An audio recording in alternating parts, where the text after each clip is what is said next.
nosotros no aceptaremos la exclusión de nuestro pueblo de ese derecho. Mr. Gorbachev, tear down this wall.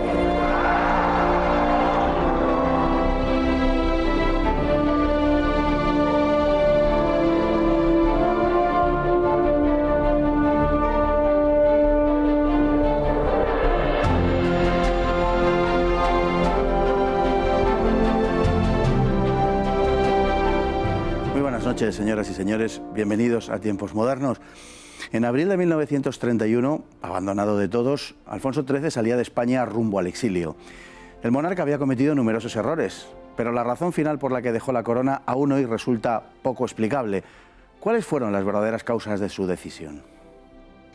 Los últimos años del reinado de Alfonso XIII, en los que las riendas del gobierno las llevaba el general Primo de Rivera, resultaron adversos para la fama del monarca. En 1929, el dictador le solicitó poderes extraordinarios que el rey le concedió y algo más tarde le enfrentó con algunos sectores del ejército, llegando a ser disueltas algunas unidades. En ese tiempo, la popularidad de Primo de Rivera descendió de forma notable y su caída arrastró también a la corona. De tener que elegir entre el monarca y el dictador, el ejército preferiría sin duda al primero, por lo que en enero de 1930 el rey pudo abandonar sin riesgo a Primo de Rivera. En su lugar, eligió al general Dámaso Berenguer para que pilotase un retorno a la normalidad constitucional que muchos consideraban improbable a esas alturas. Berenguer prometió convocar elecciones generales, pero por varias razones su propuesta fue recibida con escepticismo. Los monárquicos apartados por la dictadura se encontraban sin partidos que los representasen y las fuerzas tradicionales estaban fuera de juego después de 6 años de ausencia. Al movimiento obrero le interesaba la inestabilidad, por lo que provocó una sucesión inacabable de desórdenes públicos y la oposición republicana y socialista había tomado la determinación de derribar la monarquía, algo que ahora empezaba a parecer factible. Con el propósito de instaurar la República, catalanistas y republicanos firmaron el Pacto de San Sebastián en agosto de 1930, al que el PSOE y la UGT se unirían más tarde, en octubre, con la finalidad de organizar una huelga general acompañada de una sublevación militar, para lo cual se creó un comité revolucionario con 10 republicanos y 3 destacados socialistas. Pero la huelga general no llegó a convocarse y el alzamiento militar del 12 de diciembre de 1930 en Jaca resultó un completo fracaso y se saldó con el fusilamiento de los 2 capitanes que lo protagonizaron, Fermín Galán y García Hernández. Berenguer siguió adelante con sus planes y convocó la cita electoral para marzo de 1931, pero se encontró con una oposición generalizada, pues no se trataba de una cita para Cortes Constituyentes, sino de unas elecciones corrientes, como si nada hubiera ocurrido en los pasados 6 años, como si no hubiera existido el régimen de Primo de Rivera y como si en consecuencia la corona no hubiera sido cómplice de la dictadura. Desacreditado el general, se puso fin a la conocida como dicta blanda y Berenguer tuvo que dejar la presidencia del Consejo de Ministros, aunque continuó como ministro de Defensa, siendo sustituido por el almirante Juan Bautista Aznar. Este formó un gobierno con figuras del pasado como Romanones y García Prieto, pero se comprometió con un calendario electoral que incluía comicios municipales para el 12 de abril de 1931 y elecciones a Cortes, que podrían tener el carácter de constituyentes, en las que se podría limitar el poder de la corona y se plantearía la cuestión de la autonomía catalana. Celebradas las elecciones municipales, el resultado fue abrumadoramente favorable para las candidaturas monárquicas en el conjunto de España, aunque 4 de cada 5 capitales de provincias se impusieran las candidaturas republicanas. En esas condiciones, el Comité Revolucionario trató de obtener el mayor rédito político posible y pidió la proclamación de la República.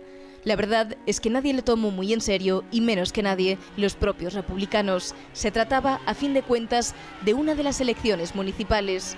Sin embargo, sorprendentemente, 2 días después, el 14 de abril, privado de apoyos políticos, dejó Alfonso XIII España para marchar al exilio.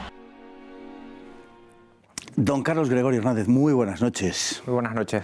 Bueno, vamos a tratar de arrojar luz sobre un asunto que creo que es algo complicado, que se le da muchas vueltas, pero es difícil precisarlo. Vamos a ver, lo primero, ¿por qué unas elecciones municipales echan al rey. Los resultados son abrumadoramente favorables a las candidaturas monárquicas en el conjunto de España. Es verdad que las capitales de provincia, donde el voto era más sincero, ganan las candidaturas de corte republicano, pero no es menos cierto, a su vez, que las capitales de provincia estaban más inclinadas a la izquierda, por tanto tampoco representaban exactamente el sentir de la nación.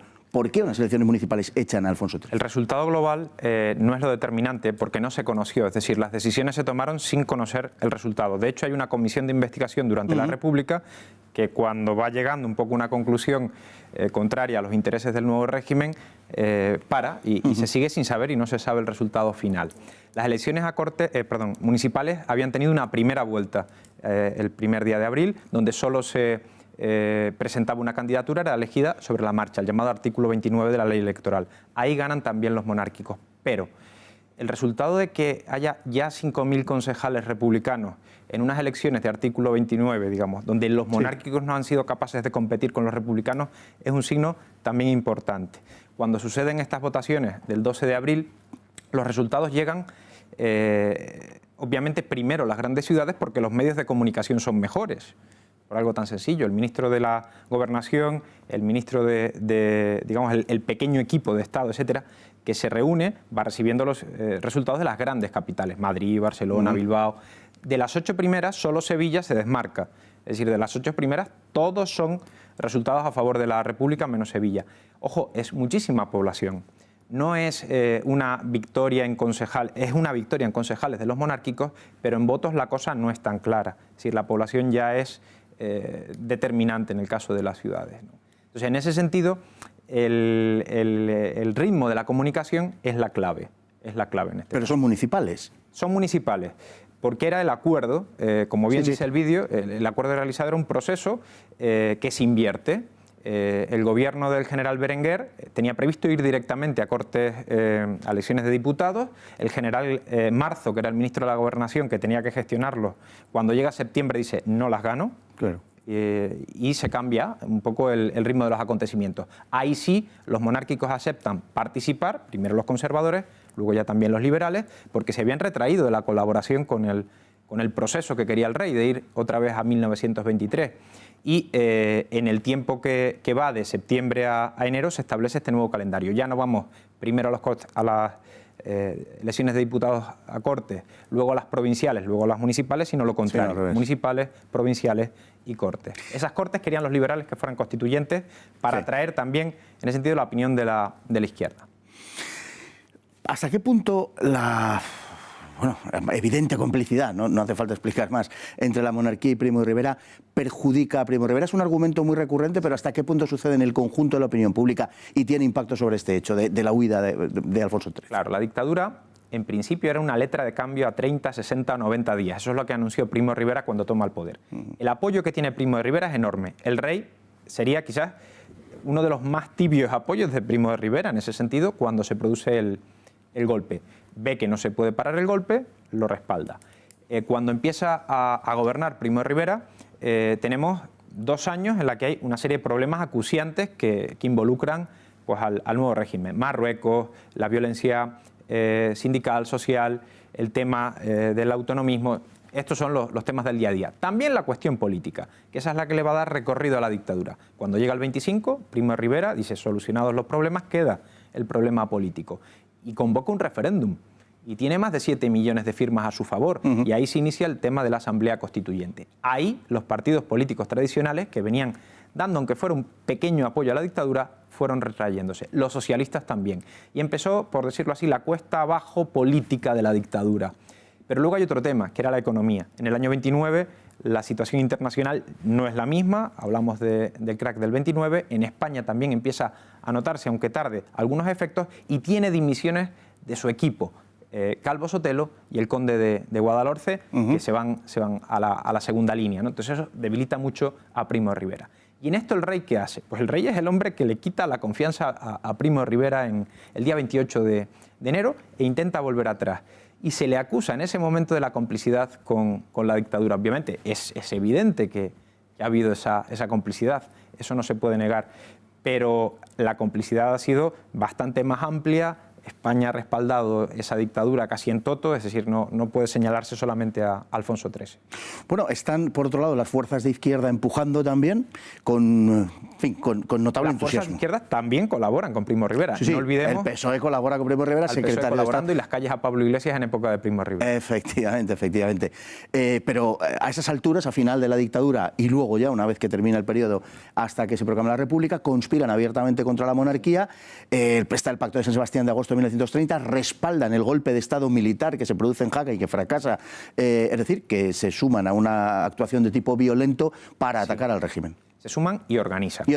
Por un comité revolucionario. Que era la previsión del Pacto San Sebastián, no era ganar unas elecciones, la previsión era hacer caer la monarquía con un golpe de fuerza, que es lo que ocurre en diciembre. Yo escribí sobre Leopoldo Matos hace muchos años una biografía, fue el ministro que tuvo que gestionar eso, la crisis de Jaca, y los republicanos, en menor medida el PSOE, porque solo estaba Indalecio Prieto a título particular en ese Pacto San Sebastián, tienen clarísimo que esa es la vía y fracasa totalmente. La gestión, digamos, de la represión del golpe, en el fondo también contribuye a debilitar al propio gobierno, es decir, huyen algunos de los implicados, otros van a ir a prisión, hay ahora una libertad más amplia en ese momento, desde el mes de septiembre anterior, se toman lugares de Madrid como el Ateneo, los sindicalistas estudiantiles, la FUE, etcétera.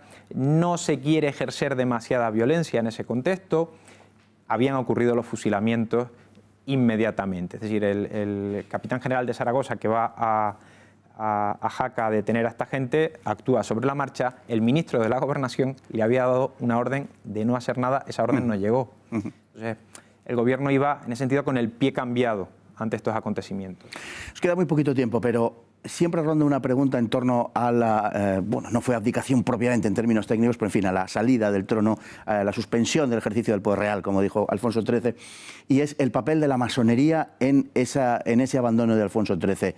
¿Tiene algo que decir al respecto? Yo, en ese sentido, soy escéptico, porque masones había en su gobierno y fuera de él, y la masonería se une para pocas cosas, sobre todo para cuestiones religiosas. En la República sí, el artículo 26 de la Constitución la votaron los masones, pero en otros temas hay división. Y están en los dos campos.